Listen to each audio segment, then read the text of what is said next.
السلام علیکم، امید ہے آپ سب کہہ رہے عافیت سے ہوں گے۔ تو آئیے آج کی آیت شروع کرتے ہیں۔ بسم اللہ الرحمن الرحیم ومن يقتل مؤمنا متعمدا فجزاؤه جہنم خالدین فيها وغضب الله عليه ولعنه وأعد له عذابا عظیما۔ شروع اللہ کے نام سے جو بڑا مہربان نہایت رحم کرنے والا ہے۔ اور جو کوئی قتل کرے گا کسی مومن کو جان بوجھ کر تو اس کا بدلہ جہنم ہے جس میں وہ ہمیشہ رہے گا، اور اللہ کا غضب اس پر ہوگا، اور اللہ نے اس پر لعنت فرمائی ہے اور اس کے لیے بہت بڑا عذاب تیار کر رکھا ہے۔ اب آگے قتل عمد کے قانون کے متعلق تفصیلات کا ذکر ہے۔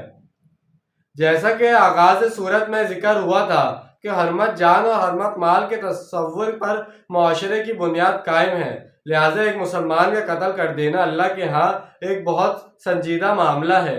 یہی وجہ ہے کہ سورہ معاہدہ آیت 32 میں قتل ناحق کو پوری نوع انسانی کے قتل کے مترادف قرار دیا گیا ہے، اس کے لیے کہ قاتل نے حرمت جان کو پامال کر کے شجرۃ عمدن کی گویا جڑ کاٹ دی، اور اس کا یہ فعل ایسی ہی ہے جیسے اس نے پوری انسانی نسل کو موت کے گھاٹ اتار دیا۔ اس سے اندازہ کیجئے کہ ہمارے ہاں ایمان و اسلام کتنا کچھ ہے اور انسانی جان کی قدر و قیمت کیا ہے۔ آج ہمارے معاشرے میں قتل عام کے واقعات روز مرہ کا معمول بن چکے ہیں، اور انسانی جان مچھر مکھی کی جان کی طرح ارزاں ہو چکی ہے۔ اب اگلی آیت کو سمجھنے کے لیے عرب کے ان مخصوص حالات کو نظر میں رکھیں جن میں مسلمان اور غیر مسلمان ایک دوسرے کے ساتھ رہتے تھے۔ مختلف علاقوں میں کچھ لوگ دائرہ اسلام میں داخل ہو چکے تھے اور کچھ ابھی کفر پر قائم تھے، اور کوئی ذریعہ تمیز بھی ان میں نہیں تھا۔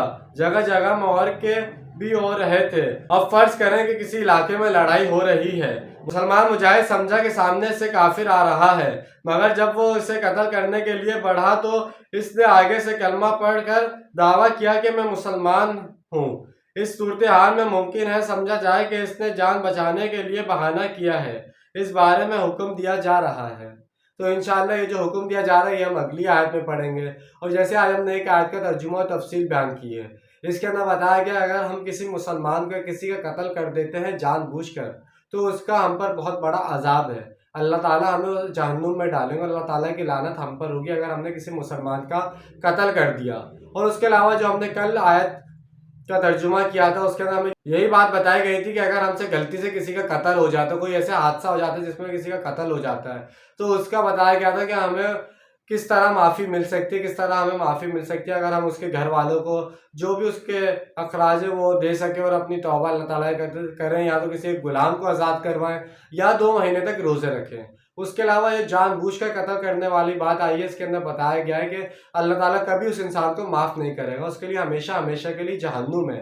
اور اگر گویا آپ نے کسی ایک مسلمان کا جان بوجھ کر قتل کیا تو سمجھو آپ نے کل کائنات کا قتل کر دیا، تو یہ کتنی بڑی بات ہے۔ ایک جان کا قتل کرنا بھی کتنا بڑا عذاب ہے۔ نہیں آج کل کے دور میں کیا ہو رہا ہے، کسی ایک موبائل کے پیچھے چند پیسوں کے پیچھے لوگوں کو قتل کیا جا رہا ہے، نہ کہ ان کو دیکھا جا رہا ہے ان کی عمر کتنی ہے، ان کے باپ کی عمر کے، ان کے بچوں کی عمر کے نہیں دیکھ رہے ہیں، قتل کر رہے ہیں صرف چند پیسوں کے لیے۔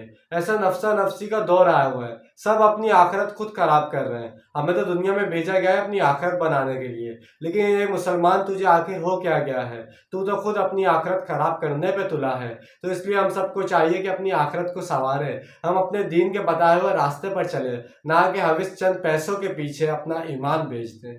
تو انشاءاللہ آج کی ویڈیو آپ کو پسند آئی ہوگی اور سمجھ آئی ہوگی۔ ملتے ہیں اگلی ویڈیو میں، اپنا ڈھیر سارا خیال رکھیے گا۔ جب تک کے لیے اللہ حافظ، فی امان اللہ۔